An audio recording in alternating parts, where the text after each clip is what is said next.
Chapter 61. Attitude changes faster than flipping through a book. You are listening at novelfull.audio. Chapter 61. Attitude changes faster than flipping through a book. Translator. Leg editor. Leg. How difficult was it for the refugees to get into the stronghold? According to Wang Fugue, he had only seen 4 people get into the stronghold successfully in his 40 years of being alive. All of them were the distant relatives of certain important people in the stronghold. Many of these people came to the stronghold to seek refuge with their relatives but were turned away by the stronghold. So they had to settle down in town and slowly wait for an opportunity to come. If it was already so difficult for the relatives of important people to get into the stronghold, would Luo Xinyu's claims of giving away 3 spots even be possible? If you were really that influential, you wouldn't have had to make a deal with the soldiers to go to Stronghold 112. Shouldn't you have gotten them to escort you there directly? Stupid people think others are stupid. Ren Xiaosu felt that Luo Xinyu was going through too much trouble to achieve her objective. Even though he was a refugee, he did not lack judgment. If someone else were the guide, they might just believe her claims.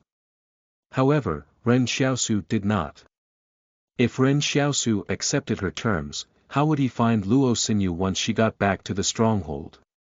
What would prevent her from jumping ship? Besides, honestly speaking, Ren Xiaosu did not have a good impression of Luo Xinyu and Lu Bu at all. Everyone was parched after having pork for lunch. However, all of their bottled water and food had been left behind in the pickup, or rather, most of their bottled water and food had been destroyed when Su Xianchu and the others mercilessly shot at the provisions. Su Xianchu looked at Ren Xiaosu and asked, "How can we find a source of water out here?" At this moment, the palace assigned a quest. Quest. Teach everyone how to locate a source of water. You can only search for a river or collect dew from leaves. Ren Xiaosu did not hide information from them. But I don't recommend you go to the riverbank. Based on my estimates, the nearest river is still quite a distance away. Just bear with it for now. You won't die of thirst yet. We'll collect dew tomorrow morning. Su Xianchu nodded and said, "Thank you." Gratitude received from Su Xianchu, +1. Ren Xiaosu waited for quite a while before asking in his mind, "Where's my reward?" However, the palace ignored him. Ren Xiaosu wondered what was going on. It was as though this was the first time the palace had witnessed Ren Xiaosu completing a quest without resorting to unconventional methods. Thus, the palace had some trouble making a decision on the outcome. After a long time, the voice from the palace in Ren Xiaosu's mind finally said, "Quest complete. Awarded 1.0 strength." Ren Xiaosu was stunned. Although the quest had been completed, it was not what he had expected. Why was he given additional strength again? Ren Xiaosu had been wondering if the palace would increase his strength and dexterity attributes in an even manner. But in the end, his dexterity still remained at 4.1 while his strength had already reached 7.5. With a few more quests, Ren Xiaosu's strength would probably hit 3 times that of what a normal adult had. Right now, Ren Xiaosu still had the 2 bottles of water he had traded half a fish for. It was not possible to hide them. After all, his jacket's pockets were only so big. Suddenly, Lu Bu came to Ren Xiaosu and said, "Sell me a bottle for 1,000 yuan. Ren Xiaosu gave him a look. "I'm not selling. 2,000 yuan. Lu Bu said eagerly, "Will you sell it to me for 2,000 yuan? I'm really thirsty." Ren Xiaosu felt that Lu Bu was seriously a little dumb. He looked at Lu Bu and said, "Money is of no use in a place like this. The value of food and water is priceless. If you want to drink water, go get it from the riverbank yourself." Lu Bu wanted to vent his anger at Ren Xiaosu. But he couldn't as he no longer had the bluster he had at the beginning. He also knew that Ren Xiaosu's role had become increasingly more important than his during the journey. Based on Su Xianchu's character, if there were any disputes or irreconcilable differences between the two of them, he would definitely choose to abandon Lu Bu instead of Ren Xiaosu. When he first came out of the stronghold, Lu Bu thought that the refugees were simply there to serve the stronghold, and those from stronghold like them would always be regarded as high and mighty. But now he was sobering up to the fact that it was not that way. Ren Xiaosu wiped his hands clean with some leaves picked from a tree. Then he went to look for Wang Lei and showered him with concern again to obtain more gratitude tokens. But how could there be an unlimited amount of gratitude tokens that he could gain from him? After receiving Ren Xiaosu's warm and passionate care, Wang Lei realized that something was off with how Ren Xiaosu was treating him. As a result, Ren Xiaosu did not get any more gratitude tokens from Wang Lei's thanks. When Ren Xiaosu recognized that he was not receiving any more gratitude tokens from Wang Lei, he decisively gave up on him. By now, his gratitude tokens were at 84. In the afternoon, Su Xianchu looked up at the sky and said, "This place is not suitable for setting up camp. We must find a place that is not as open to prevent wild animals from attacking us. Everyone, let's endure and keep going." Ren Xiaosu agreed with Su Xianchu's suggestion. This place had become too dangerous after a boar was killed and barbecued. It might seem like nothing was happening right now, but as the venomous snakes, bugs, and ants got more active at night, it could spell disaster for everyone when night fell. Didn't the rat that was dumped earlier become just a skeleton? Su Xianchu went to the stretcher and said to Ren Xiaosu, "Come, let's carry him together." Ren Xiaosu said unhappily, "Why would I carry him?" Su Xianchu and Wang Lei were confused. Ren Xiaosu looked at Lu Bu and said, "Go and carry the stretcher. If you don't carry it, I'll chop you up." Lu Bu nearly broke down. Had he gone crazy? The others at the campsite were shocked at this development. They thought, "Are you a schizo or what? Why has your attitude changed so quickly? Didn't you say that you would chop whoever tried to vie with you to carry the stretcher this morning?" Su Xianchu did not want to waste any more time. He said, "Everyone will take turns carrying the wounded except for the ladies. Some of you might also get hurt at some point. If you don't want to be left for dead when that happens, you should help out now." Ren Xiaosu suddenly felt that Su Xianchu was quite a rational person. No matter what went on with the team, he would try his best to get everyone back on track. Along the way, some misbehaving soldiers started getting closer to Luo Xinyu again. They would even pretend to casually brush their arms against Luo Xinyu when they passed her. But Luo Xinyu would keep anticipating it and try to avoid their advances. After which, some of the soldiers would laugh pervertedly. Logically speaking, Lu Bu and Luo Xinyu should have a good relationship, but Lu Bu didn't even dare to speak out when he saw this. How could he offend the soldiers? After hitting a roadblock with Su Xianchu and Ren Xiaosu, Luo Xinyu seemed to be somewhat at a loss. She did not know what to do and could only passively avoid them. Moreover, the soldiers were starting to reveal their bestial sides as they found themselves stuck in this seemingly dangerous situation in which they might not even survive until tomorrow. But Ren Xiaosu did not want to intervene. As the team moved forward, he remembered he had gained another skill duplication scroll. He wondered if he could copy Yang Xiaojin's advanced combat skill this time. However, when Ren Xiaosu raised his head to look for Yang Xiaojin, he saw her pointing a gun at a soldier's head. Yang Xiaojin turned to Ren Xiaosu and said, "His gun belongs to you now." Chapter 62. Preserve your dignity. You are listening at novelfull.audio. Chapter 62. Preserve your dignity. Translator. Leg editor. Leg. The soldier Yang Xiaojin was pointing her gun at happened to be the one who harassed Luo Xinyu the most. Hence, Ren Xiaosu thought that Yang Xiaojin was finally going to help Luo Xinyu.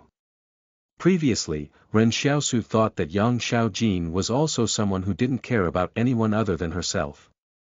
However, he never expected that she could not tolerate seeing Luo Xinyu being harassed by the soldiers.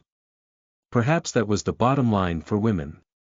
The people at the front looked back at this commotion and wondered if a violent clash would occur between Yang Xiaojin and the soldiers.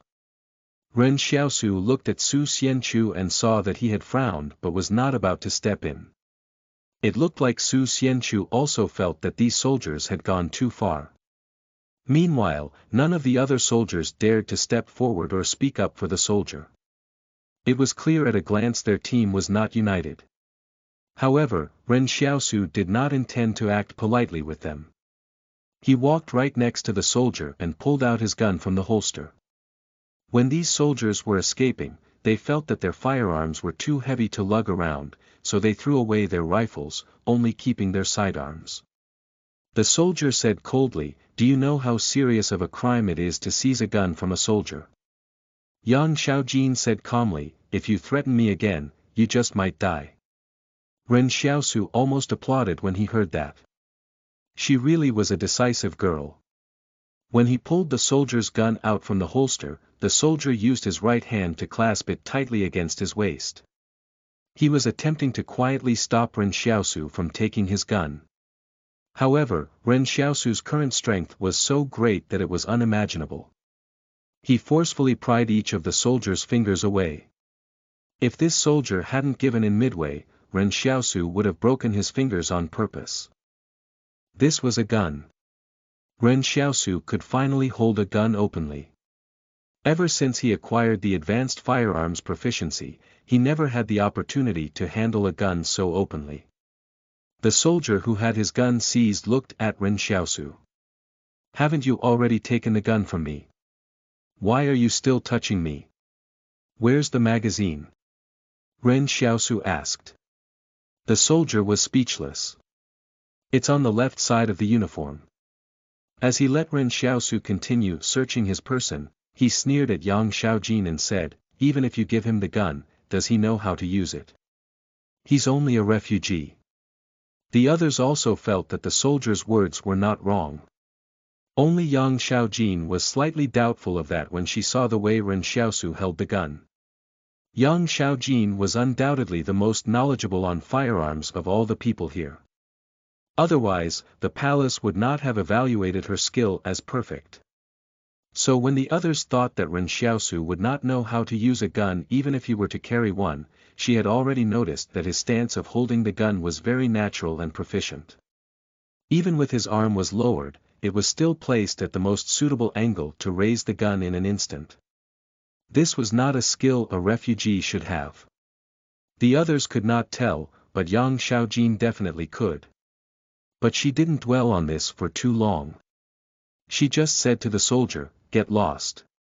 Being stripped of their firearms was probably one of the greatest humiliations a soldier could experience. That soldier looked ghastly pale as he stood aside. When Su Xianchu saw that the matter had been resolved, he said, "Let's keep moving forward. We need to find a suitable campsite before sunset." Su Xianchu did not want to get involved in the mess that was going on in the team. He had nothing else on his mind other than getting to the Jing Mountains. Along the way, the soldiers drew a clear boundary between themselves and Luo Xinyu, Yang Xiaojin, and Ren Xiaosu. Both sides were keeping their distance from each other. However, Ren Xiaosu was thinking about something. If Yang Xiaojin insisted on helping Luo Xinyu, or even offered to help her get out of this place together, he would probably have no choice but to abandon their temporary alliance. At this moment, Luo Xinyu said to Yang Xiaojin, "Thank you for helping me. I hope that we can work together to get out of the Jing Mountains over the coming days." But Ren Xiaosu clearly noticed a moment of hesitation from Yang Xiaojin. Then Yang Xiaojin said to Luo Xinyu, "I'm not helping you for nothing. Give me back the money that I paid you first." Luo Xinyu was speechless for a moment. She took out 10,000 yuan from her bag and handed it to Yang Xiaojin. "Back then, you paid me 5,000 yuan. But I'll return 10,000 yuan to you. Take this as my gratitude to you." Yang Xiaojin evenly acknowledged her and pocketed the 10,000 yuan without standing on ceremony. Luo Xinyu smiled when she saw Yang Xiaojin accept the money. "Then you'll help me on this journey, right? Let me correct that." Yang Xiaojin said to Luo Xinyu, "I've never thought about helping you get out of the Jing Mountains. I can only ensure that you'll get to preserve your dignity when you die. Luo Xinyu was speechless. Listening to their conversation, Ren Xiaosu understood what Yang Xiaojin meant. She would only ensure that Luo Xinyu would not get violated by these soldiers. As for whether she would survive, she didn't care much about that. In reality, Luo Xinyu was also rather pitiable. Although she was the one who initiated their trip out from the stronghold, she couldn't trust a single person anymore. A fork appeared in the road. These were two mountain roads leading in two different directions. The canopy here was so tall it covered almost the entire sky. They could not even tell the position of the sun and which direction led to the Jing Mountains. Su Xianchu turned around and asked Ren Xiaosu, "Which way do we go?" At this moment, Ren Xiaosu heard the voice from the palace intone, "Quest. Give directions." Ren Xiaosu pondered it for a moment before saying, "Go left. Quest complete. Awarded 1.0 dexterity." Ren Xiaosu could feel that his muscle density getting firmer again. He could finally confirm something. Strength and dexterity combined are what makes up true muscle density. It's not good enough to just increase strength or dexterity.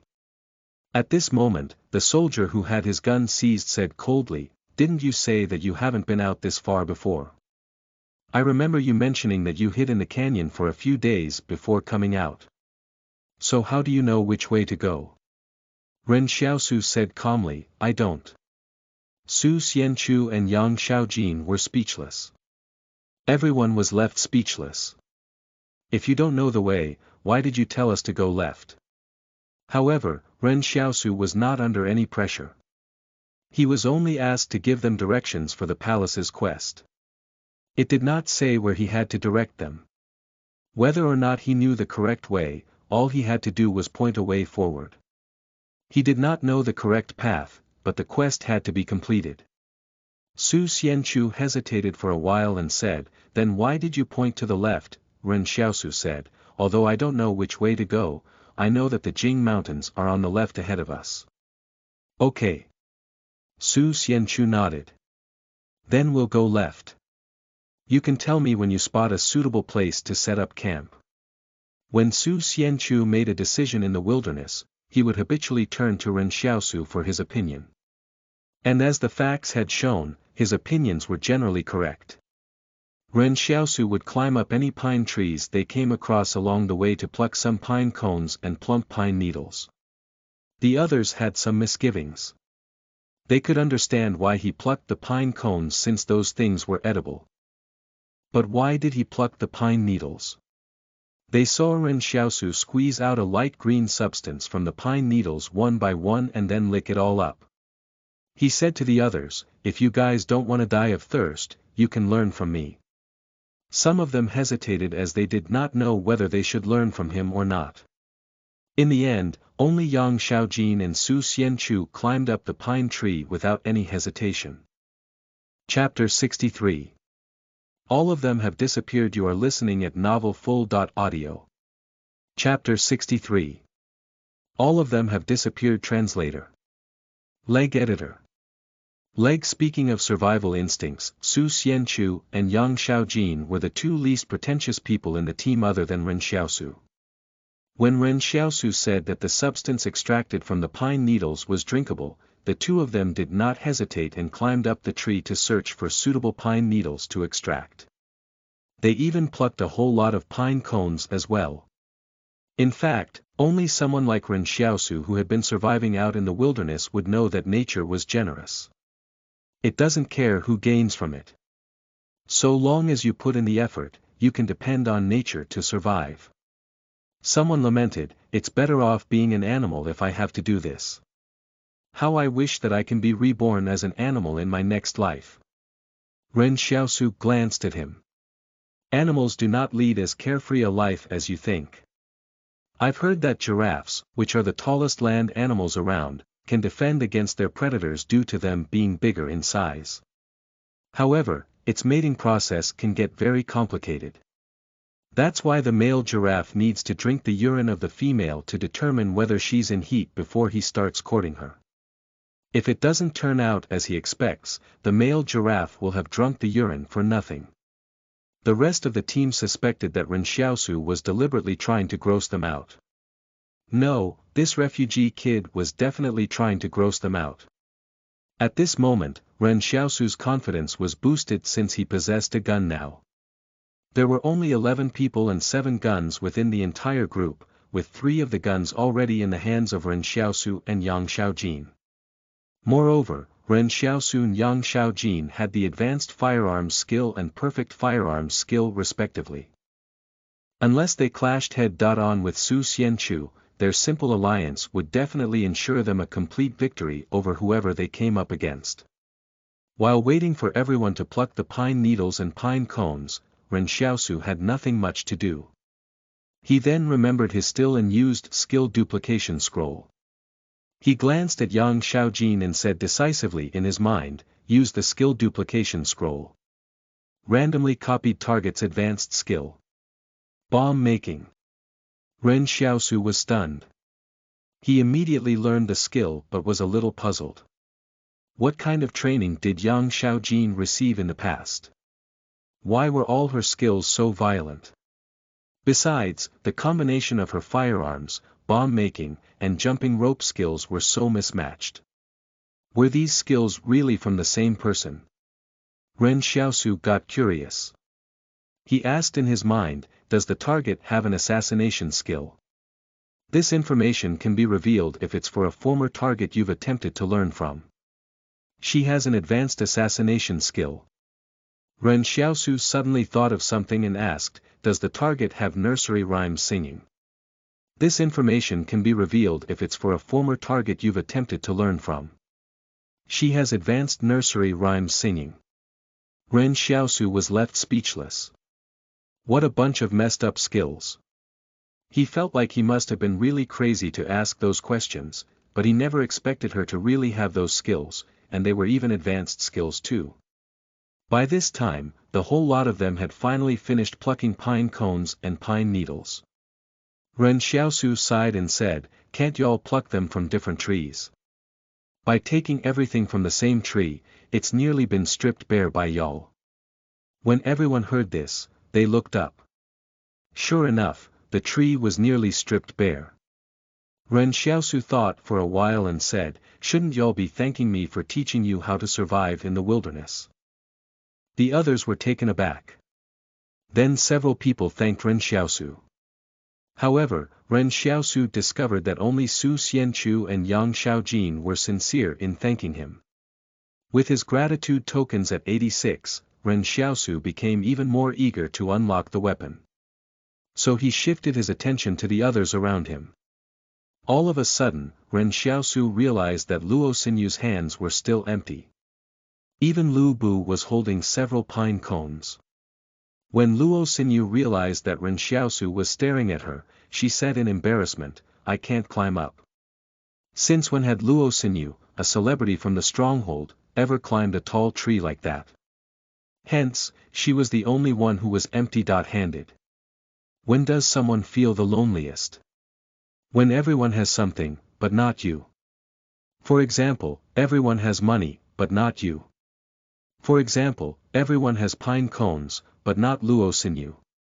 Luo Sinyu hesitated for a bit before saying to Ren Xiaosu, I'll pay you 10,000 yuan, so can you help me pluck some?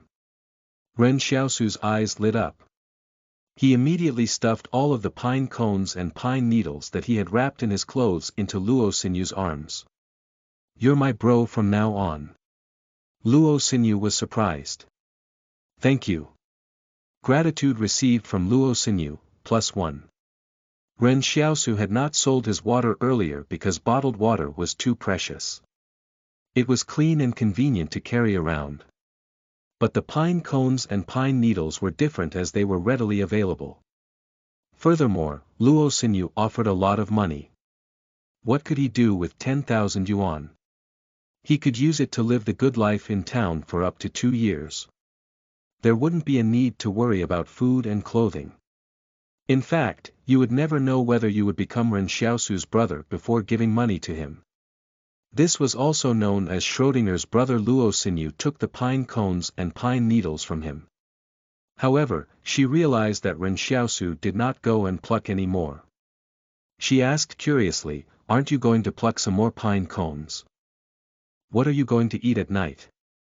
Ren Xiaosu smiled and said, "I'll eat the chocolate." Luo Xinyu was speechless.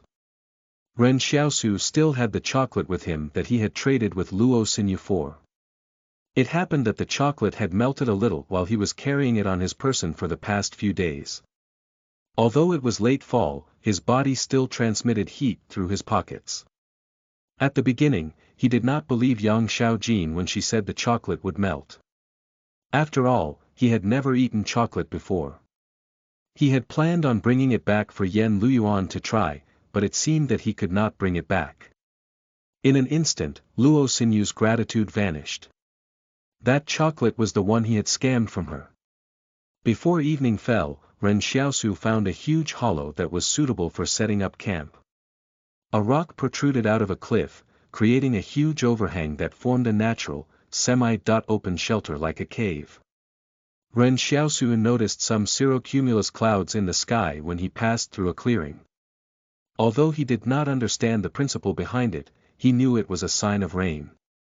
Now they could rest better as they found a cliff face that would shelter them from the wind and rain. While they settled down beneath this rocky overhang, the rain began to pour. Su Xianchu turned to Ren Xiaosu and asked, "Can we drink the rainwater?"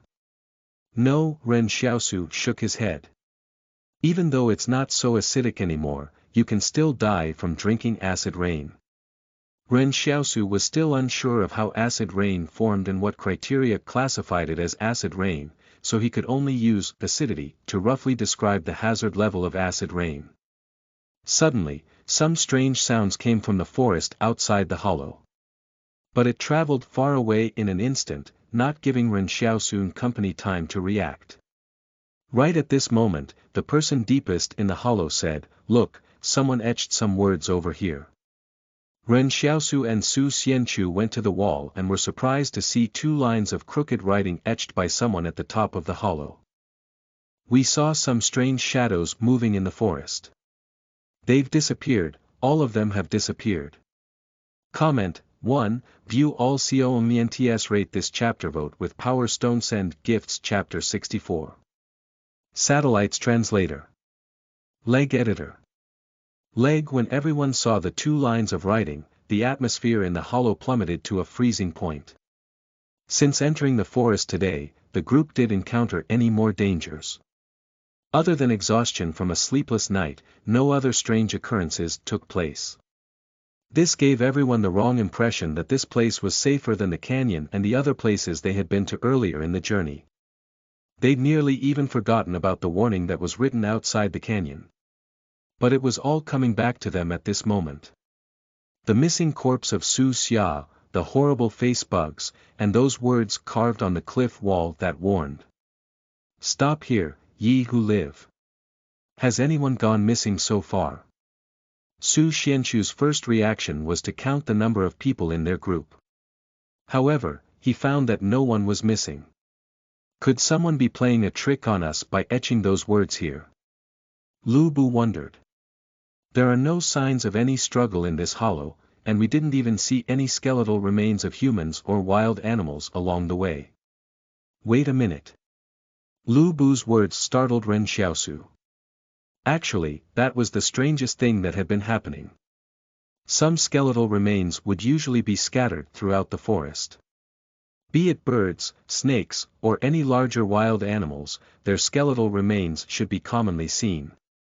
But the strangest thing about this forest was that Ren Xiaosu had yet to come across any skeletal remains even once, other than the one belonging to the rat he had thrown away. At this moment, Ren Xiaosu wanted to turn back to confirm if the rat's skeleton had disappeared as well. After all, it hadn't been thrown away for too long, and some bones still remained when he had gone to check on it in the morning. But by now, the bones might have disappeared. It was the same for Su Xia's body and the fish scraps and bones. There was something creepy about this huge forest. A soldier asked, "It seems like some people have been here within the past year, and it was even quite a large group too. But almost no one from Stronghold 113 have come out here to the Jing Mountains during this past year. It might have been the people from Stronghold 112 who were traveling to our stronghold, but something unexpected happened to them. Su Xianchu searched his memory. But since we're the lowest ranking troops in the private army, we can't possibly know who's been here. Su Xianchu was right about that. They were the most insignificant people within the private army, so why would the higher.ups tell them all the information they knew? Someone said, could it be that we were sent here because something happened to the team that came out here? And when the higher.ups in the stronghold found out about it, they sent us in to investigate. If that team had carried a satellite phone, they should have been able to transmit information back to the stronghold, right? This was the first time that Ren Xiaosu heard of the term satellite phone. It had not even been mentioned before by Mr. Zhang at school. He had wondered about this several times as well and believed that there should be some form of communication between the various strongholds. And it seemed that their communications were made through this satellite phone they were talking about. Ren Xiaosu asked Yang Xiaojin in a whisper, what's a satellite phone? I've heard from Mr. Zhang that there's something called a telephone in the stronghold, but what's a satellite phone? Yang Xiaojin looked at him and said, mankind has taken control of several satellites from before the cataclysm, so we can maintain communication between the various strongholds. Someone said indignantly, if the higher.ups knew they'd gone missing, it's obvious they intend to send us to our deaths by sending us out here. Were they thinking of using human lives to confirm whether the news was true? If we die out here as well, it would mean that this place is really dangerous. It's no wonder that we weren't even given any satellite phones this time. It seems like they're trying to minimize their losses, right? Could our lives be worth less than a satellite phone? Su Xianchu glanced at him and said, don't go making wild guesses when you have so little information. Also, your speculation isn't logical either. In reality, the soldier was too frightened at the moment and could not speak sensibly. As such, Su Xianchu did not agree with his assumptions. However, Ren Xiaosu took a closer look at the 2 lines of words and said, what was used to etch these words in the wall? I think it might have been something like a bayonet. It's not possible to carve such deep marks into the rock surface using everyday items that normal people carry around. Su Xianchu nodded. It should be the soldiers from Stronghold 112.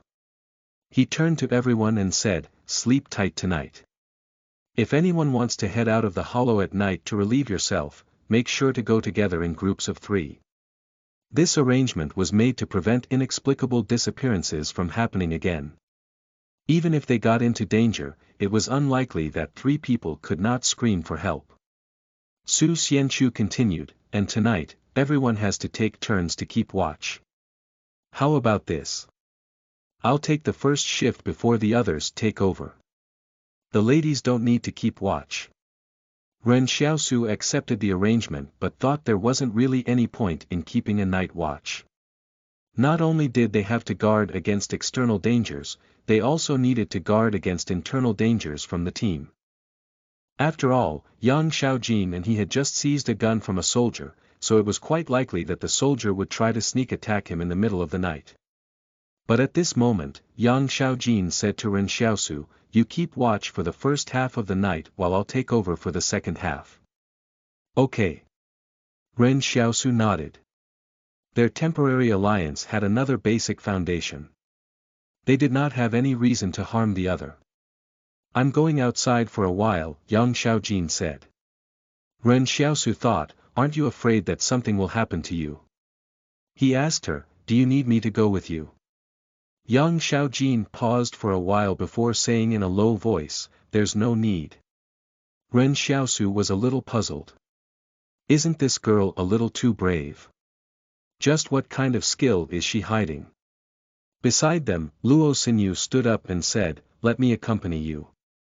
She then turned to Ren Xiaosu and gave him a look. You're really ignorant. Ren Xiaosu felt his face burning with embarrassment. He just realized what was going on. The 2 girls braved the rain and went outside. Su Xianchu saw them but did not say anything. A soldier whispered mockingly, "It would be such a pity if those two girls went missing."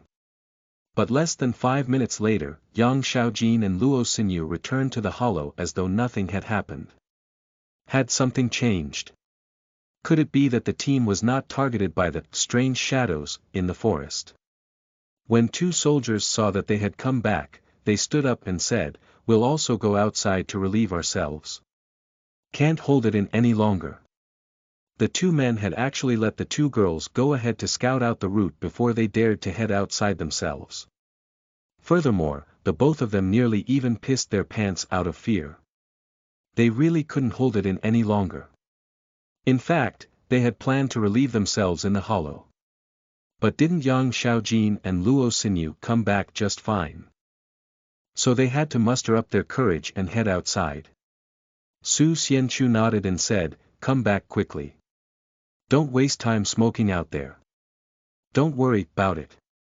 The two soldiers put on their clothes and went out. Ren Xiaosu was eating the chocolate and watching Yang Xiaojin, who was drying herself in the hollow. Curious, he asked, "Didn't anything happen to you two out there?" "No," Yang Xiaojin replied simply. "Someone in the hollow started a fire. After everyone threw the pine cones into the fire, they started squeezing the liquid substance from the pine needles and licked it to quench their thirst. The pine cones crackled as they roasted in the fire. Everyone was warmed by it. They felt like they were getting brought back to life." Right then, Su Xianchu looked out of the hollow. "Those two. Why haven't they returned?" Chapter 64. Satellites. You are listening at novelfull.audio. Chapter 64. Satellites. Translator. Leg editor. Leg. When everyone saw the two lines of writing, the atmosphere in the hollow plummeted to a freezing point. Since entering the forest today, the group did encounter any more dangers. Other than exhaustion from a sleepless night, no other strange occurrences took place. This gave everyone the wrong impression that this place was safer than the canyon and the other places they had been to earlier in the journey. They'd nearly even forgotten about the warning that was written outside the canyon. But it was all coming back to them at this moment. The missing corpse of Su Xia, the horrible face bugs, and those words carved on the cliff wall that warned. "Stop here, ye who live. Has anyone gone missing so far?" Su Xianchu's first reaction was to count the number of people in their group. However, he found that no one was missing. Could someone be playing a trick on us by etching those words here? Lu Bu wondered. There are no signs of any struggle in this hollow, and we didn't even see any skeletal remains of humans or wild animals along the way. Wait a minute. Lu Bu's words startled Ren Xiaosu. Actually, that was the strangest thing that had been happening. Some skeletal remains would usually be scattered throughout the forest. Be it birds, snakes, or any larger wild animals, their skeletal remains should be commonly seen. But the strangest thing about this forest was that Ren Xiaosu had yet to come across any skeletal remains even once, other than the one belonging to the rat he had thrown away. At this moment, Ren Xiaosu wanted to turn back to confirm if the rat's skeleton had disappeared as well. After all, it hadn't been thrown away for too long, and some bones still remained when he had gone to check on it in the morning. But by now, the bones might have disappeared. It was the same for Su Xia's body and the fish scraps and bones. There was something creepy about this huge forest. A soldier asked, "It seems like some people have been here within the past year, and it was even quite a large group too. But almost no one from Stronghold 113 have come out here to the Jing Mountains during this past year. It might have been the people from Stronghold 112 who were traveling to our stronghold, but something unexpected happened to them." Su Xianchu searched his memory. "But since we're the lowest ranking troops in the private army, we can't possibly know who's been here." Su Xianchu was right about that. They were the most insignificant people within the private army, so why would the higher.ups tell them all the information they knew? Someone said, "Could it be that we were sent here because something happened to the team that came out here?" And when the higher-ups in the stronghold found out about it, they sent us in to investigate. If that team had carried a satellite phone, they should have been able to transmit information back to the stronghold, right? This was the first time that Ren Xiaosu heard of the term satellite phone. It had not even been mentioned before by Mr. Zhang at school. He had wondered about this several times as well and believed that there should be some form of communication between the various strongholds. And it seemed that their communications were made through this satellite phone they were talking about. Ren Xiaosu asked Yang Xiaojin in a whisper, "What's a satellite phone?" "I've heard from Mr. Zhang that there's something called a telephone in the stronghold, but what's a satellite phone?" Yang Xiaojin looked at him and said, "Mankind has taken control of several satellites from before the cataclysm, so we can maintain communication between the various strongholds." Someone said indignantly, "If the higher-ups knew they'd gone missing, it's obvious they intend to send us to our deaths by sending us out here. Were they thinking of using human lives to confirm whether the news was true? If we die out here as well, it would mean that this place is really dangerous. It's no wonder that we weren't even given any satellite phones this time. It seems like they're trying to minimize their losses, right? Could our lives be worth less than a satellite phone?" Su Xianchu glanced at him and said, "Don't go making wild guesses when you have so little information. Also, your speculation isn't logical either." In reality, the soldier was too frightened at the moment and could not speak sensibly. As such, Su Xianchu did not agree with his assumptions. However, Ren Xiaosu took a closer look at the 2 lines of words and said, "What was used to etch these words in the wall?" "I think it might have been something like a bayonet. It's not possible to carve such deep marks into the rock surface using everyday items that normal people carry around." Su Xianchu nodded. "It should be the soldiers from Stronghold 112. He turned to everyone and said, "Sleep tight tonight. If anyone wants to head out of the hollow at night to relieve yourself, make sure to go together in groups of 3. This arrangement was made to prevent inexplicable disappearances from happening again. Even if they got into danger, it was unlikely that 3 people could not scream for help." Su Xianchu continued, "And tonight, everyone has to take turns to keep watch. How about this? I'll take the first shift before the others take over. The ladies don't need to keep watch." Ren Xiaosu accepted the arrangement but thought there wasn't really any point in keeping a night watch. Not only did they have to guard against external dangers, they also needed to guard against internal dangers from the team. After all, Yang Xiaojin and he had just seized a gun from a soldier, so it was quite likely that the soldier would try to sneak attack him in the middle of the night. But at this moment, Yang Xiaojin said to Ren Xiaosu, "You keep watch for the first half of the night while I'll take over for the second half." "Okay." Ren Xiaosu nodded. Their temporary alliance had another basic foundation. They did not have any reason to harm the other. "I'm going outside for a while," Yang Xiaojin said. Ren Xiaosu thought, "Aren't you afraid that something will happen to you?" He asked her, "Do you need me to go with you?" Yang Xiaojin paused for a while before saying in a low voice, "There's no need." Ren Xiaosu was a little puzzled. Isn't this girl a little too brave? Just what kind of skill is she hiding? Beside them, Luo Xinyu stood up and said, "Let me accompany you." She then turned to Ren Xiaosu and gave him a look. "You're really ignorant." Ren Xiaosu felt his face burning with embarrassment. He just realized what was going on. The 2 girls braved the rain and went outside. Su Xianchu saw them but did not say anything. A soldier whispered mockingly, "It would be such a pity if those 2 girls went missing." But less than 5 minutes later, Yang Xiaojin and Luo Xinyu returned to the hollow as though nothing had happened. Had something changed? Could it be that the team was not targeted by the strange shadows in the forest? When 2 soldiers saw that they had come back, they stood up and said, "We'll also go outside to relieve ourselves. Can't hold it in any longer." The 2 men had actually let the 2 girls go ahead to scout out the route before they dared to head outside themselves. Furthermore, the both of them nearly even pissed their pants out of fear. They really couldn't hold it in any longer.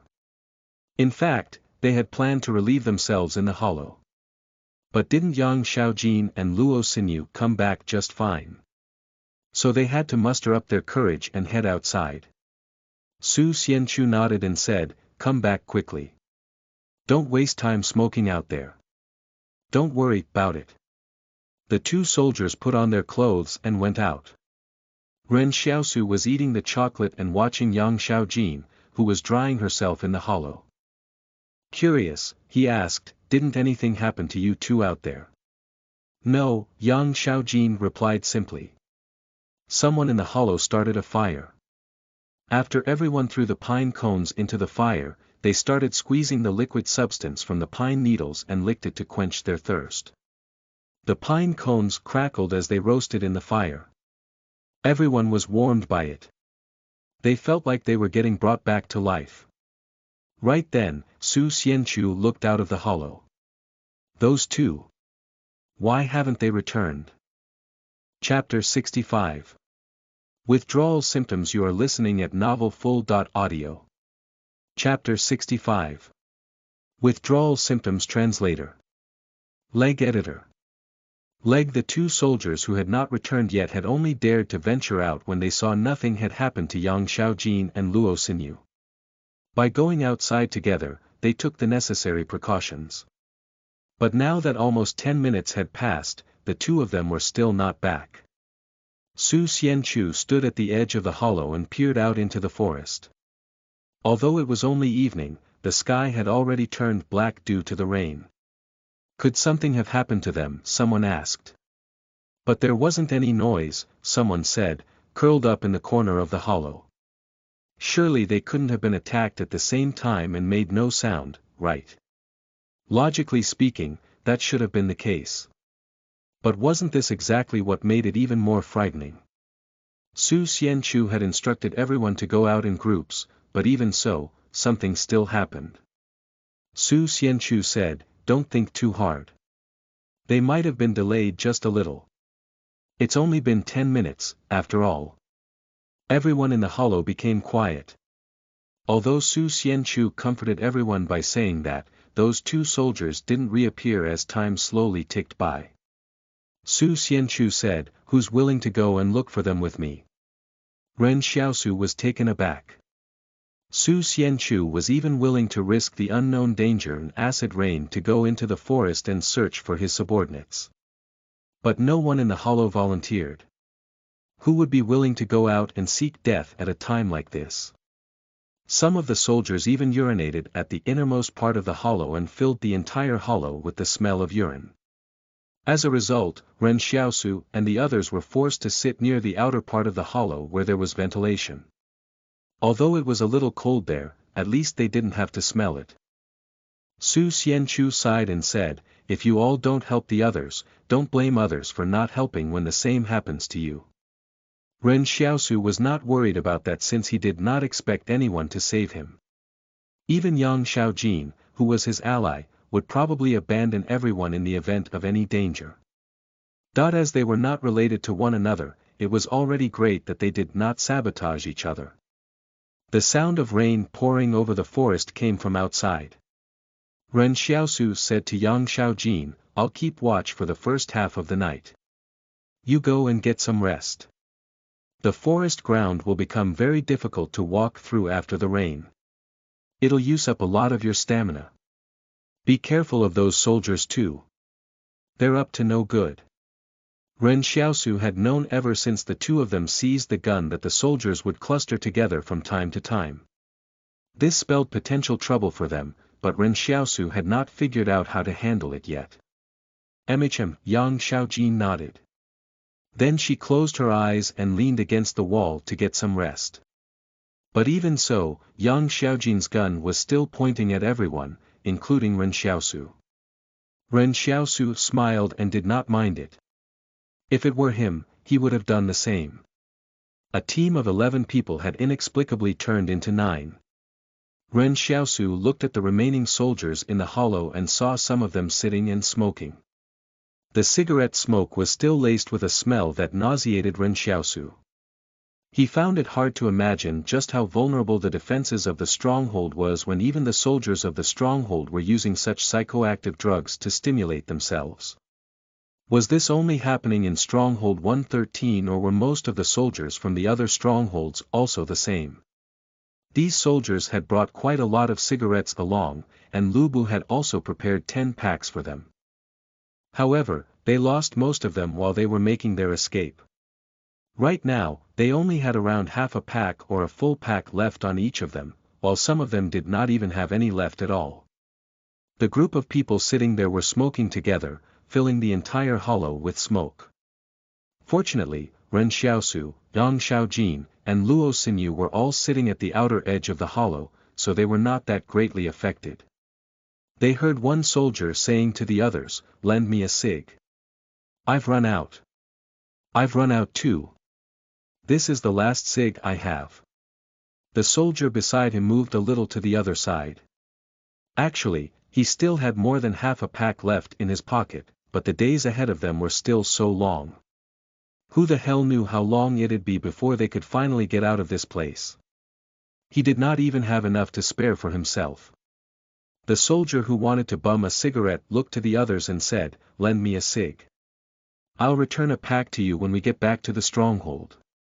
By this time, his withdrawals had kicked in. He didn't hesitate making a promise like that just so he could smoke a cigarette. And cigarettes were not cheap in the stronghold. "Who knows if we can even get back to the stronghold alive," someone scoffed. "What are you going to pay with at that time? Your life." Ren Xiaosu sighed. These soldiers were really like a disorderly mob. While 2 of their comrades' lives were still at stake, they fell into infighting over some cigarettes. The soldier whose withdrawal symptoms were starting to kick in could only sit inside the hollow when he failed to get any cigarettes. Ren Xiaosu observed him as he started shivering while beads of sweat began forming on his forehead. Although these soldiers smoked a better quality of cigarettes than the town's workers, their withdrawal symptoms were more intense. If they encountered danger at this moment, this addict would probably not even able to stand up, let alone resist. Ren Xiaosu looked at Luo Xinyu, who was still awake, and said, "What on earth is it like inside the stronghold you're from?" This was actually one question that Ren Xiaosu was most curious about, as he had always yearned to live in the stronghold, because all of the best quality daily necessities produced in town would get selected and transported into the stronghold. The people inside did not have to eat cornbread, could wash their faces every day, and it was said they had electricity as well. Ren Xiaosu and Yen Luyuan used to think that the place was heaven, but now it seemed that it was not as beautiful as they had imagined. Luo Xinyu was delighted when Ren Xiaosu took the initiative to talk to her. She still needed to rely on him plenty during the journey. She explained in a whisper, "Actually, there's people who made them like this on purpose. A mutiny by the private army in one of the strongholds happened, and the overseers of the other strongholds slowly began bearing ill will for the soldiers. While the big shots hoped that there would be people to protect them, they wanted their soldiers to stay loyal and have no ambition. So these cigarettes are the best tool to make them lose their ambition." Ren Xiaosu asked, "Is smoking too much of this stuff okay?" "Of course not." Luo Xinyu said, "Some veterans in the stronghold behave like zombies. And some of their wives even ran off with others as a result. It's such a mess in the stronghold." Ren Xiaosu sighed. "That's nothing." Luo Xinyu said, "I've seen a 60-year-old woman with a dozen gigolos she's paying to support. You could say she's robbing the cradle." Ren Xiaosu was stunned. A 60-year-old. "I don't think robbing the cradle properly describes that." Luo Xinyu was startled. "Then what would?" Ren Xiaosu thought for a moment before saying, "Having children in old age." Luo Xinyu was speechless. Luo Xinyu realized that Ren Xiaosu's brain was truly wired a little differently from others. It was no wonder the townspeople all said he was sick in the head. He was clearly a normal person, yet he exhibited signs of mental illness. Just how did his mind work? At this moment, someone in the cave exclaimed, "What is this? It's so wet." After he said that, the group ran out of the cave as though they received a great shock. Ren Xiaosu looked into the hollow but was puzzled. There was nothing inside. Chapter 66. A Businessman. You are listening at novelfull.audio. Chapter 66. A Businessman. Translator. Leg Editor. Ren Xiaosu didn't believe in ghosts and the likes, so he analyzed the situation when he saw nothing in the hollow. Wait a minute. Ren Xiaosu realized what was going on. He saw water droplets dripping from the hollow's ceiling onto the ground. It was probably wet due to the rainwater that had seeped through the hollow's ceiling and dripped down bit by bit. The soldier who got alarmed was merely too tense and fell into a state of panic. As a result, he thought the water droplets were caused by some imaginary enemy, like a drooling monster. But when Ren Xiaosu saw this, he found a treasure. He said to the others, "Y'all can get water straight from here. The hollow's ceiling is a natural filter that makes the water a little cleaner than well water. Of course, if you're still worried, you can also boil it before you drink it." Su Xianchu asked seriously, "Are you sure this water is drinkable?" "Yes."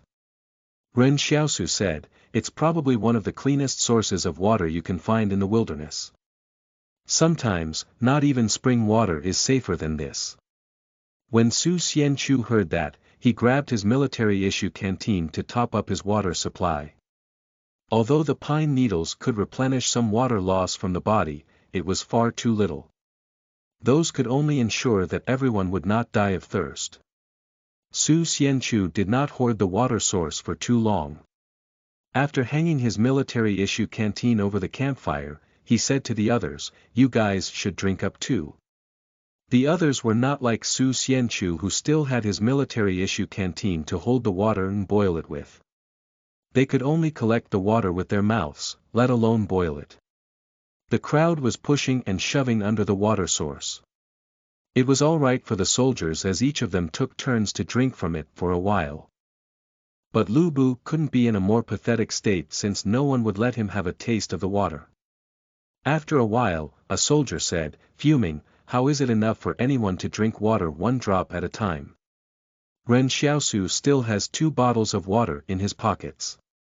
He's making us lick the rock wall and the pine needles while he drinks from the bottle himself. Who knows if there's problems with the water?"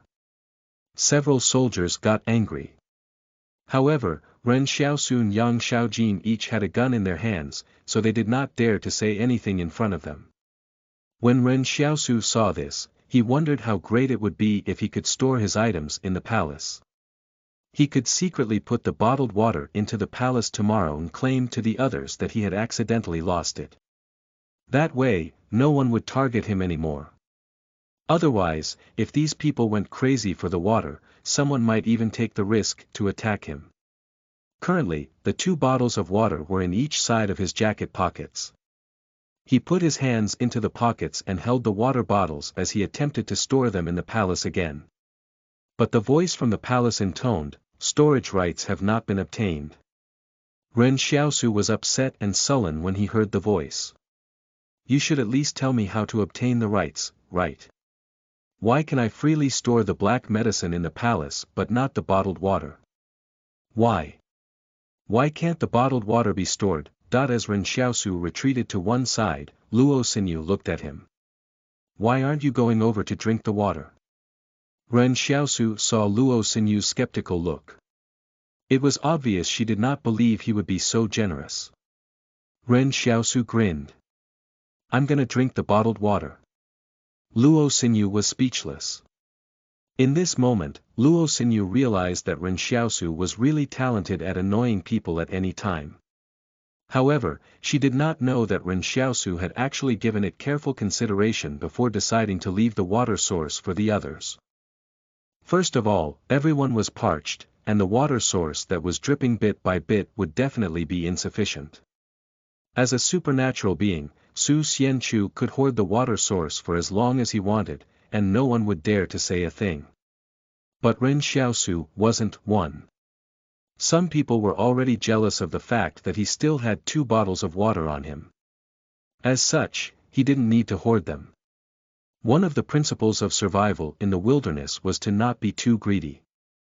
Furthermore, Ren Xiaosu had to make Su Xianchu understand that if he wanted to survive in the wilderness, the most indispensable person in the team was him, Ren Xiaosu.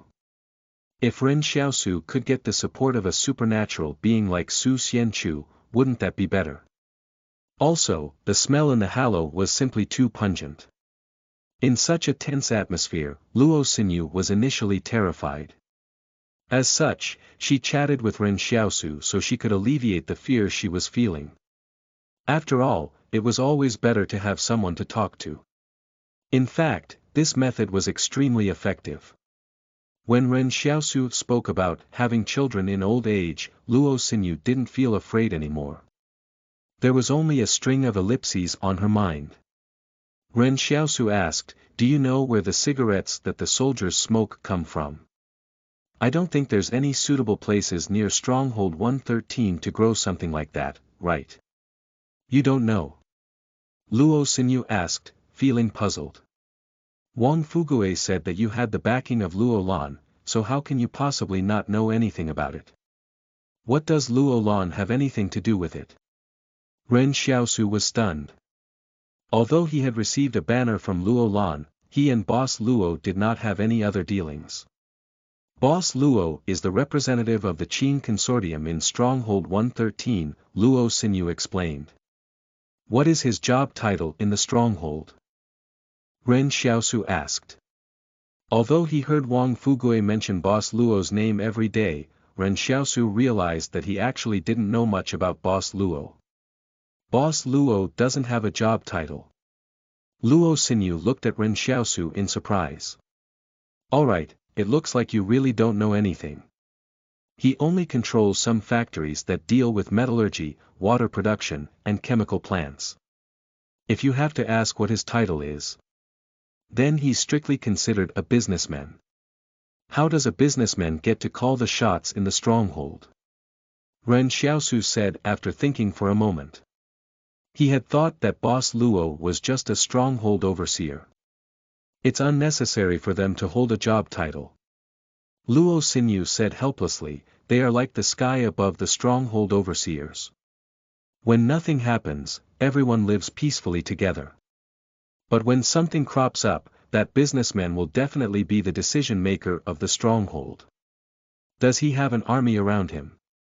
Ren Xiaosu asked after some thought. Luo Xinyu glanced at him and said, "Yes, he has an army that is many times stronger than these private troops. The combat brigade that's stationed in Stronghold 113 is way beyond your imagination. They're nothing like these private troops you're watching." It meant that there were 2 different types of troops stationed at the stronghold.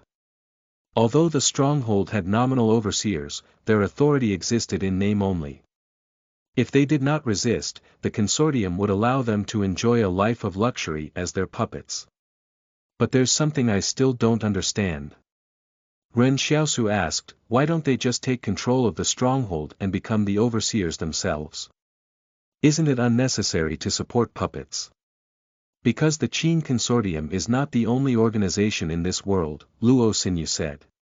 Hearing this, Ren Xiaosu gained an understanding. The control of the 100 odd strongholds was in the hands of just a few organizations.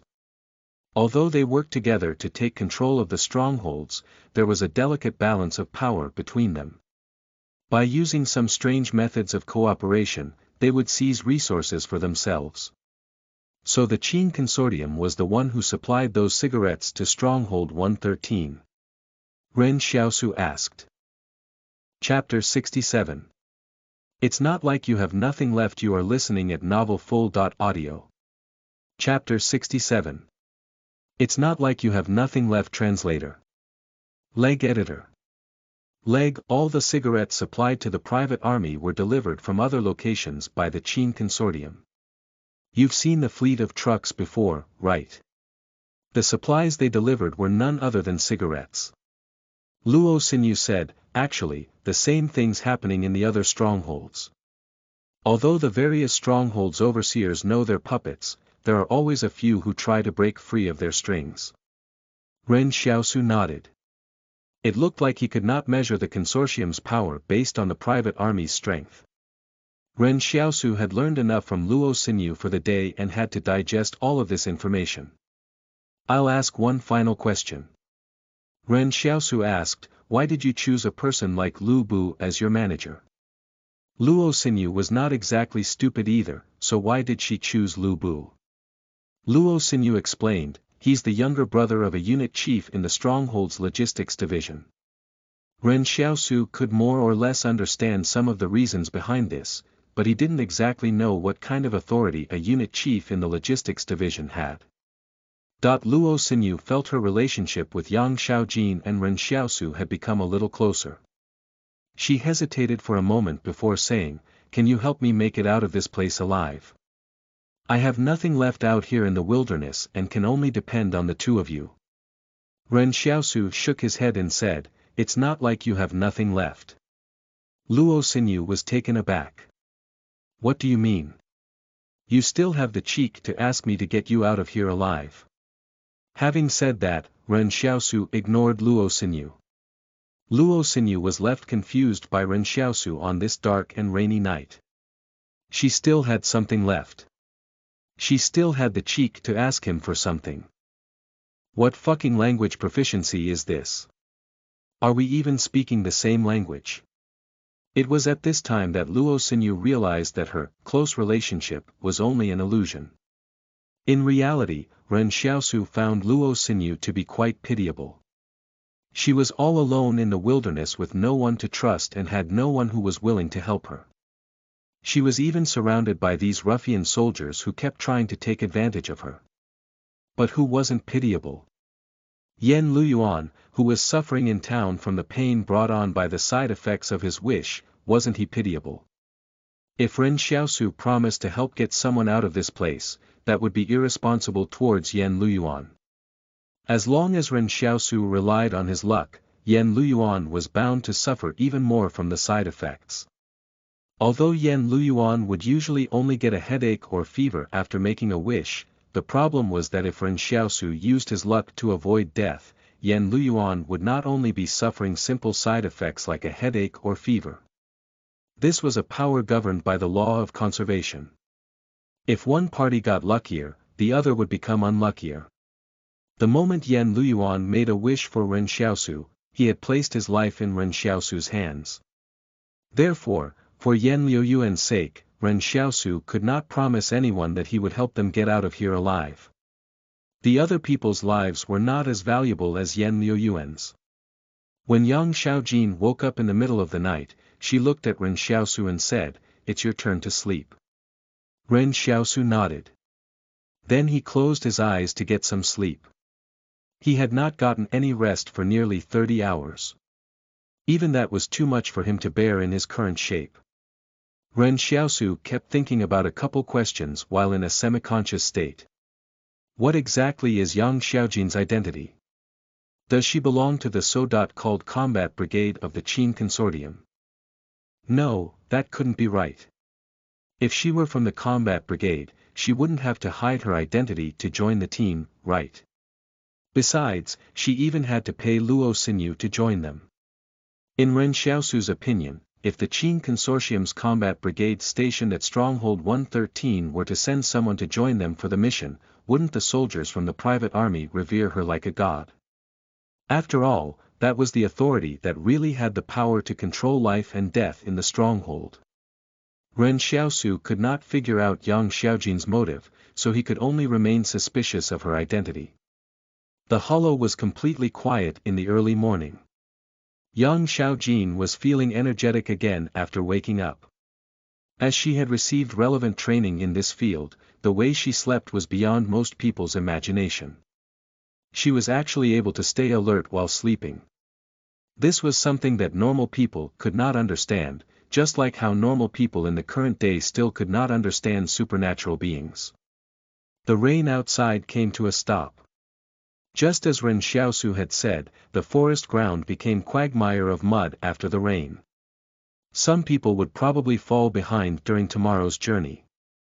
Some of the soldiers in the hollow were still not asleep and were whispering about something. Meanwhile, Lu Bu was catching the dripping water with his mouth open. It was finally his turn to drink now that everyone else had enough. Yang Xiaojin was opening the pine cones left over from the evening. She took out the pine nuts from within and put them into her mouth one by one to replenish the nutrients she needed. Yang Xiaojin, who was sitting across from Ren Xiaosu, was looking at him sleeping as she ate her pine nuts. Was he really asleep or was he in a semi-conscious state? However, Yang Xiaojin heard Ren Xiaosu start snoring. She wasn't the only one who heard it, the entire hollow heard it as well. The snoring was way too loud. At this moment, two soldiers got up and said to Su Xianchu, "We'll take over the watch from you. You should get some rest now." Su Xianchu nodded. "Be on your toes, don't lower your guard." "Don't worry," one of the soldiers replied. The two soldiers slowly walked to the entrance of the hollow, as though they were going to keep watch there. Yang Xiaojin lowered her head and hid her gaze under her cap. When she saw the two ruffian soldiers, the corners of her mouth curled up a tad. This was because she noticed that Ren Xiaosu's snoring had stopped. But the two soldiers did not seem to have noticed anything. One of them remarked, "I wonder if we can get back to the stronghold alive." "Who knows," the other replied. It seemed like the two men were having a normal conversation. But when they passed Yang Xiaojin and Ren Xiaosu, they sprang into action. As the rain had stopped, the hollow was completely silent. The two soldiers, standing on the left and right side, whipped out their bayonets. They were actually thinking of sneak attacking both Ren Xiaosu and Yang Xiaojin. Which would react faster within 3 steps? A person or a gun? This question had been discussed by many people before, and everyone felt that a person could probably react faster in the space of 3 steps. But right now, the two assailants were only 1 step away from Ren Xiaosu and Yang Xiaojin. Within such a short distance, it would be almost impossible for Ren Xiaosu and Yang Xiaojin to pull out their guns. They were not foolish. Therefore, they waited until the wee hours of the morning when Ren Xiaosu had just fallen asleep and Yang Xiaojin was just waking up to carry out their plan. A person tended to have stiff muscles when they were just waking up from sleep. This was not due to being in bad shape, rather, the body's mobility has not fully kicked in yet. They had probably decided to launch a sneak attack on Yang Xiaojin and Ren Xiaosu for their guns, or their water, or for Luo sinew. However, they did not know what kind of opponents they were about to face. Bang! With a gunshot, the ruffian soldier standing before Yang Xiaojin looked at the bleeding wound in his abdomen in disbelief. He clearly saw that Yang Xiaojin had been peeling pine nuts, and her gun was not out. So how did Yang Xiaojin manage to react so much quicker than him? Meanwhile, the assailant on the other side let out a pained cry. Just as he was about to use the bayonet in his hand, Ren Xiaosu sprang up and grabbed him by his neck in an instant, quick as lightning. The assailant wanted to stab Ren Xiaosu with the bayonet in his hand, but he realized that Ren Xiaosu had already grabbed his arm. He could not move a muscle. Ren Xiaosu lifted the adult man weighing 85 kilograms up by his neck with one hand. Then the assailant felt a great pain radiate from his back. In the blink of an eye, Ren Xiaosu had slammed him up against the stone wall with one hand. The bayonet fell to the ground as the assailant could no longer grip it. Chapter 68. Master Skill Duplication Scroll. You are listening at novelfull.audio. Chapter 68. Master Skill Duplication Scroll Translator. Leg Editor. Leg. All of the others who were sleeping were awoken by the outbreak of a sudden fight. As the thunderous gunshot echoed through the hollow, everyone felt like an explosive had gone off beside them. While these people who had just been awoken were still clueless about what was going on, Su Xianchu's gray shadow clone appeared and stayed put by his side. The temperature at Yang Xiaojin's gun barrel rapidly cooled as her opponent's body quickly turned cold. This was actually the first time Yang Xiaojin had fired her gun during the expedition. It seemed no one had expected that she would be so firm and decisive in her actions. Moreover, she looked exceedingly calm while killing someone. It looked as normal as drinking a glass of water. But actually, what left the deepest impression on the others was not Yang Xiaojin's actions, but Ren Xiaosu's. It only took a moment for the gun to go off and the bullet to enter the soldier's body. The huge kinetic energy of the rotating bullet then tore through the muscles and organs inside of him and only came to a stop after the kinetic energy was fully expended. But neither anyone on the outside or the victim himself could see the internal effects. But it was different for Ren Xiaosu's side. The sight of an adult man being forcefully lifted up with one hand was too violent. Ren Xiaosu was only 1.78 meters tall, and his body was still not fully developed at the age of 17. So whether it was Su Xianchu, Lu Bu, or Yang Xiaojin, they had never thought about Ren Xiaosu's combat prowess before. They thought, how much strength could a malnourished young refugee from town have? At most, he would have some survival skills that he honed from living in the wilderness. Ren Xiaosu had never revealed his true power, and Yang Xiaojin had not fired her gun before this, so it led everyone to have only a very vague idea of their combat strength. This was why the assailants dared to attack them. However, no one could have expected that this vague idea they had turned out to be extremely wrong. Ren Xiaosu's fingers were locked around the assailant's neck like a pair of pincers. The assailant could immediately feel the blood flow to his brain, stopping. In fact, he could have kicked at Ren Xiaosu's vital regions with his legs, but his mind had already turned blank while his hands and feet convulsed in spasms. Yang Xiaojin did not look at the soldier who had fallen in front of her but looked quietly at Ren Xiaosu instead. She was already holding up two guns and pointing them at everyone else in the hollow. However, she was also a little puzzled. Earlier, Ren Xiaosu was clearly asleep. He could have faked his snoring, but it was impossible to disguise the movement of his eyelids. She had even been trained to judge whether someone was sleeping for real. A person could pretend to be asleep, but the mind would subconsciously cause the eyelids to move. A person who was not fast asleep would find it impossible to control their eyelid movements for an extended duration. So she knew that Ren Xiaosu had really fallen asleep just now. But the moment the assailants got up, Ren Xiaosu's snoring stopped, which proved that he was awake at that point. How could a person in deep sleep constantly remain alert like he had? A refugee like Ren Xiaosu couldn't possibly have received the same kind of training she had. Back in town, Yan Luyuan was actually the happiest when he could keep watch during the night for Ren Xiaosu. It made him feel like Ren Xiaosu needed him the most at such a time and he was able to do something for him. Although he couldn't go hunting with Ren Xiaosu as a result of having to keep watch at night, he still felt that being a night watchman was extremely meaningful. But what Yan Luyuan didn't know was that Ren Xiaosu actually didn't need anyone to keep watch at night for him ever since the palace came into existence. And at this moment, the Ren Xiaosu in Yang Xiaojin's eyes was displaying a supernatural strength. How could a thin young man like him possess a strength like that? Even Yang Xiaojin couldn't have expected this.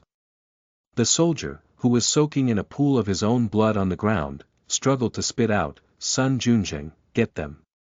But the soldier named Sun Junzheng was currently curled up inside the hollow. He was so afraid that he didn't dare say a thing. Su Xianchu frowned and asked, "What's going on here?" Ren Xiaosu ignored him and continued to glare at the assailant. He had found those pine cones and pine needles for these people and even let them have the water source in the hollow. Although his motivation was to get their gratitude tokens, the overall outcome was still a good one. Ren Xiaosu had realized long ago that these people were plotting something. He initially thought that these people would have a bottom line or at least show a little restraint. He didn't even try to ask the assailants what they were after. Water. Guns. Luo sinew. Ren Xiaosu thought that there wasn't a need to ask them, like he was being betrayed and feeling anguished since he did not need an answer from them. Without any trust in the first place, there was naturally no sense of betrayal. In Ren Xiaosu's eyes, there was no difference between these teammates and the wild beasts. Ren Xiaosu did not immediately snap the assailant's neck only because he wanted to see how Su Xianchu would react. But at this moment, the voice from his palace said, "Quest. Give the enemy a swift death." Ren Xiaosu was really stunned this time. Wasn't this a palace that advocated doing good? Why did it suddenly become so straightforward and decisive then? In the past, Ren Xiaosu would always try to take the easy way out to complete his quests by taking advantage of any loopholes. But this time, it was so direct that he couldn't get used to it. Or perhaps to the palace, not torturing the enemy was considered a good deed. Damn, aren't you bending your principles a little too quickly? But Ren Xiaosu knew that the palace did not have a mind of its own. It must have its own judgment mechanisms for it to assign a quest like this. With a muffled crack, Ren Xiaosu snapped the assailant's neck. When Sun Junjing, who was in the hollow, heard the sound, he trembled. "It's got nothing to do with me. I didn't even tell them that you had great strength." Bang! Yang Xiaojin shot Sun Junjing right between his eyes before he could finish speaking. Ren Xiaosu turned his head to Yang Xiaojin. Yang Xiaojin calmly said, "Hiding a crime is the same as committing one." Ren Xiaosu sucked in a breath.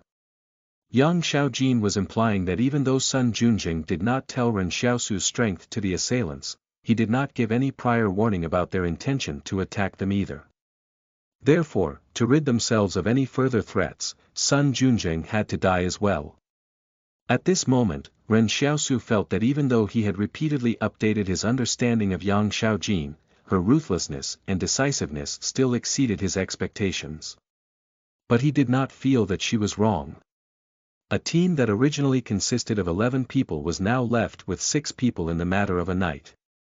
Only Su Xianchu, Ren Xiaosu, Luo Xinyu, Lu Bu, Wang Lei, and Yang Xiaojin were left. Quest complete.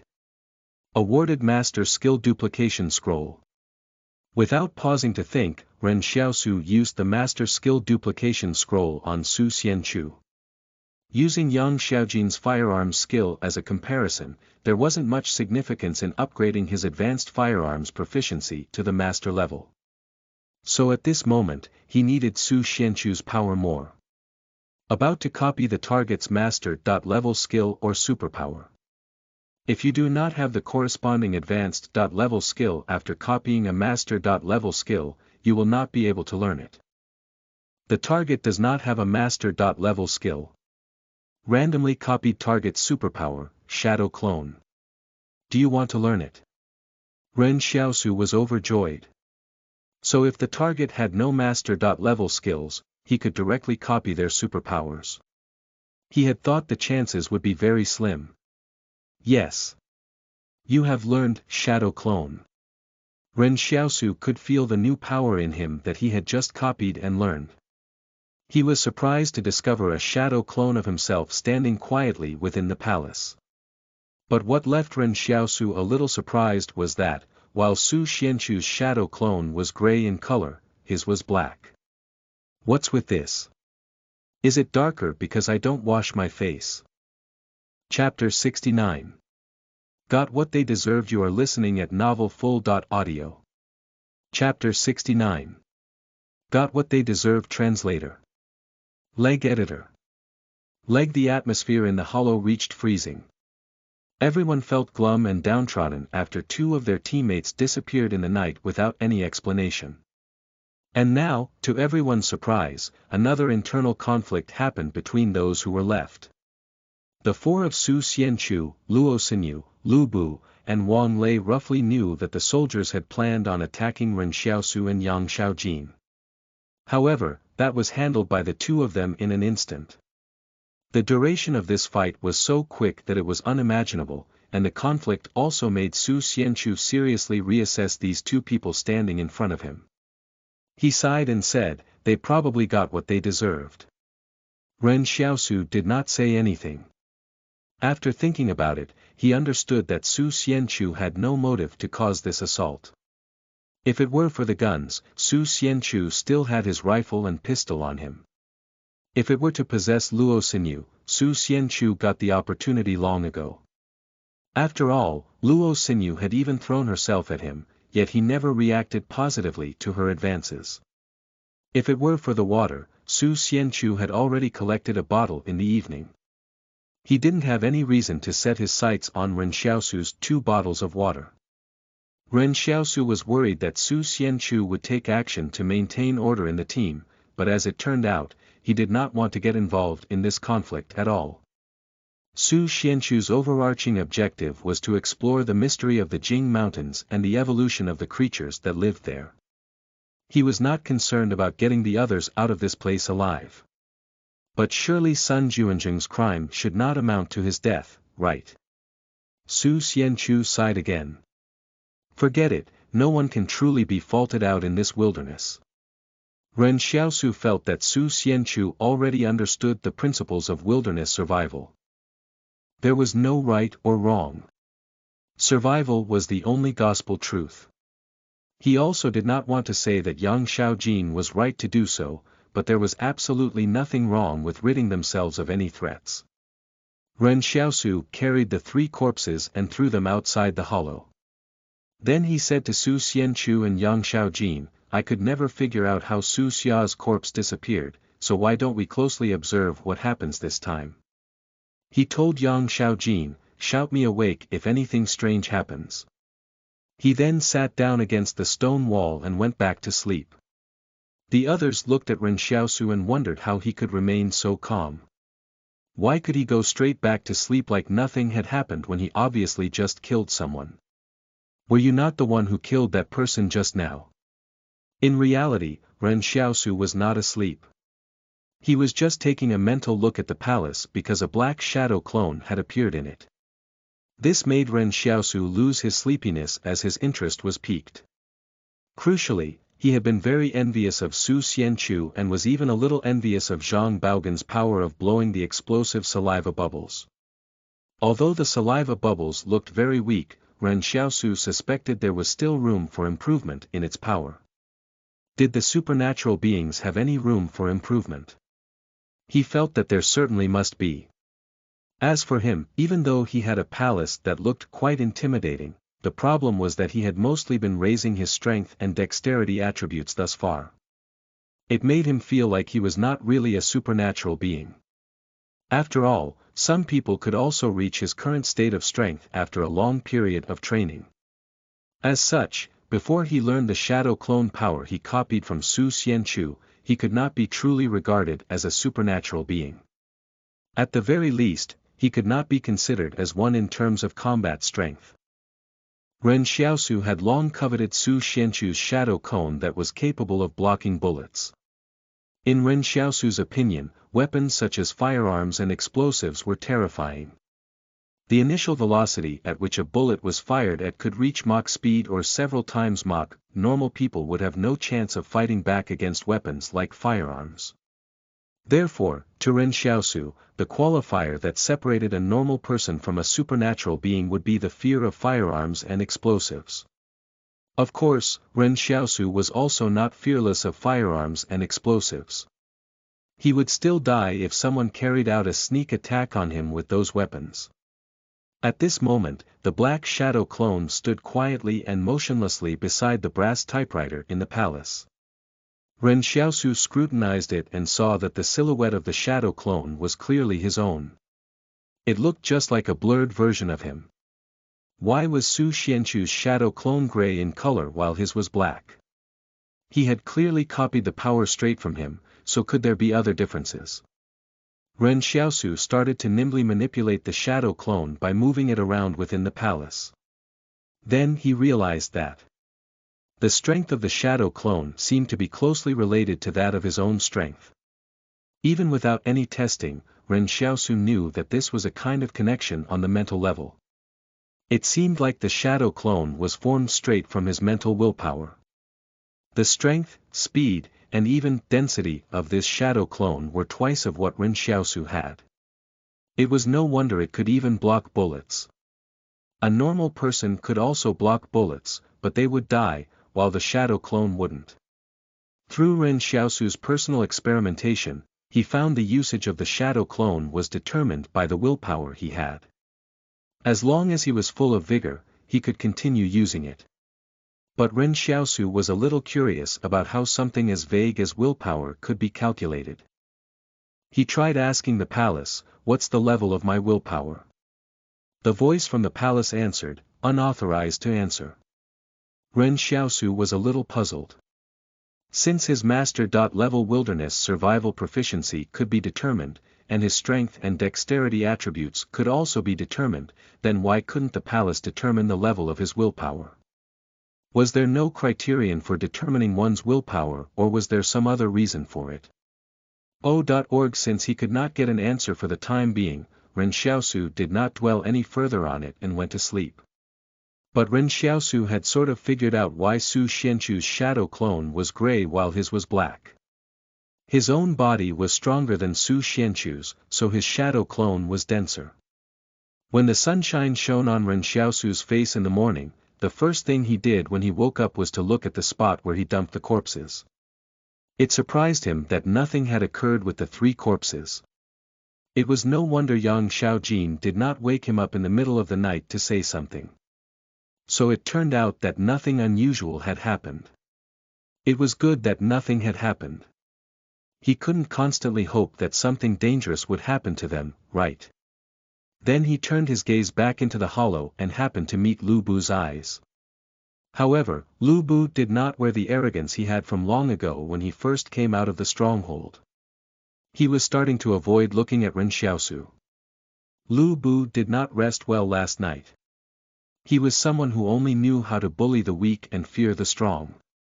When he learned that Ren Xiaosu was actually powerful, he started to panic a little. He could not help but feel anxious.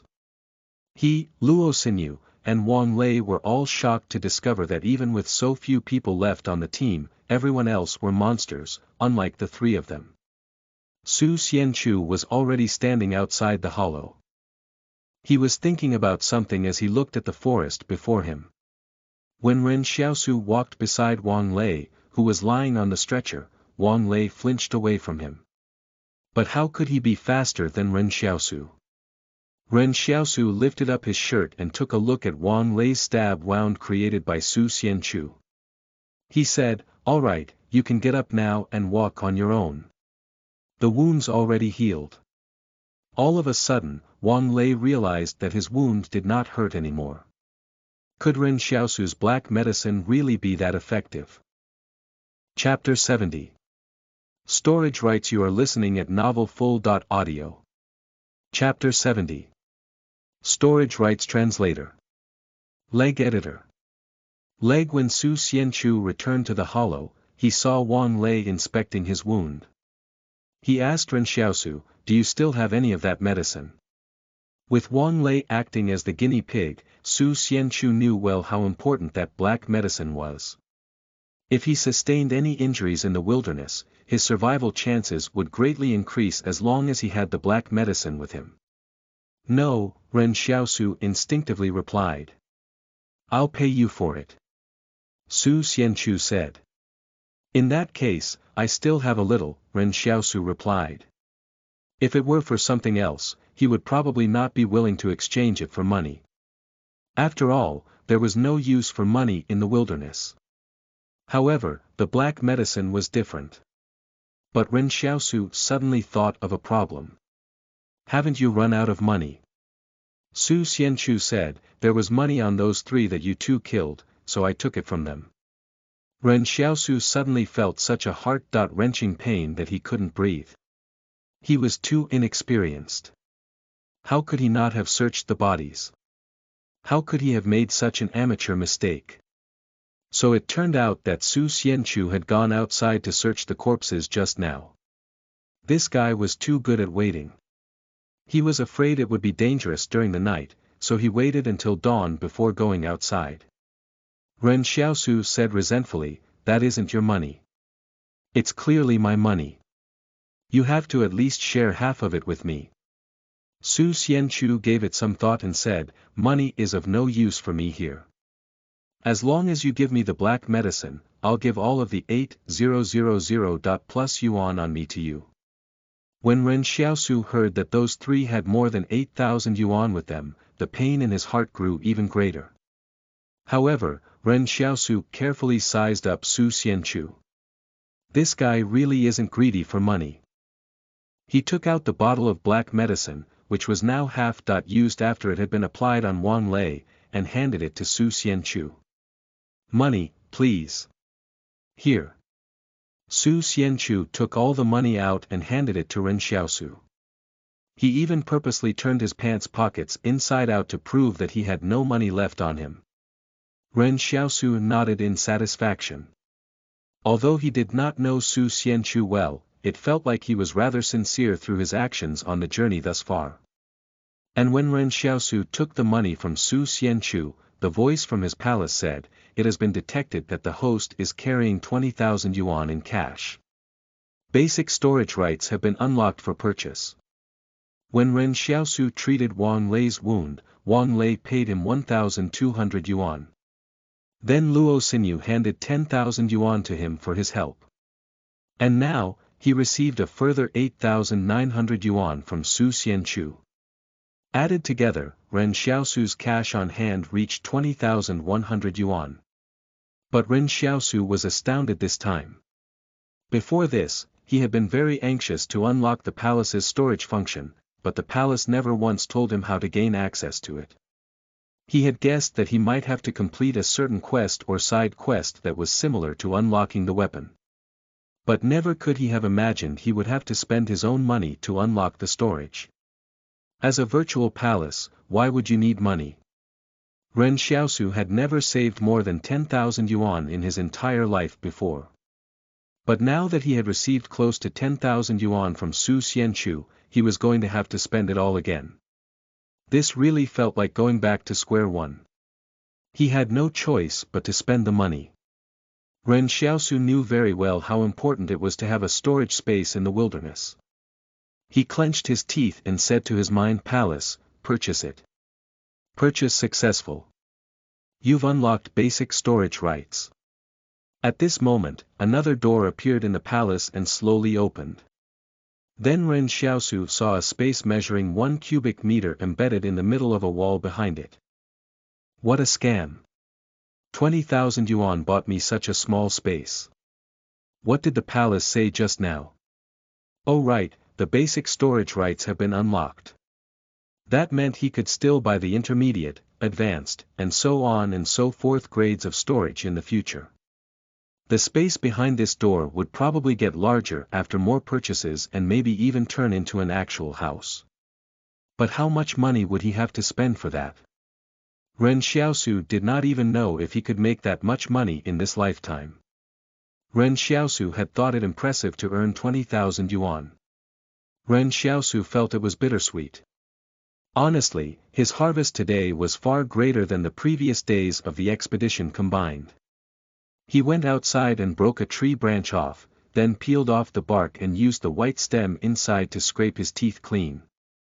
Although he could do without washing his face, he needed to keep his teeth feeling clean and fresh. To be able to live freely in this wilderness, you had to have good oral hygiene. Suddenly, Ren Xiaosu discovered that Yang Xiaojin and Su Xianchu were also brushing their teeth with the snapped-off branches like he did. These two people had a very positive attitude regarding survival. They were learning from nearly everything Ren Xiaosu did. Ren Xiaosu suddenly grabbed a handful of leaves and stuffed them into his pocket. As a result, Su Xianchu and Yang Xiaojin also plucked a handful of leaves from the same type of tree and stuffed them into their pockets. As the saying goes, there will always be someone to learn from in a group of people. When Su Xianchu and the others realized that Ren Xiaosu had far more experience in wilderness survival than them, their first thoughts were to learn from him.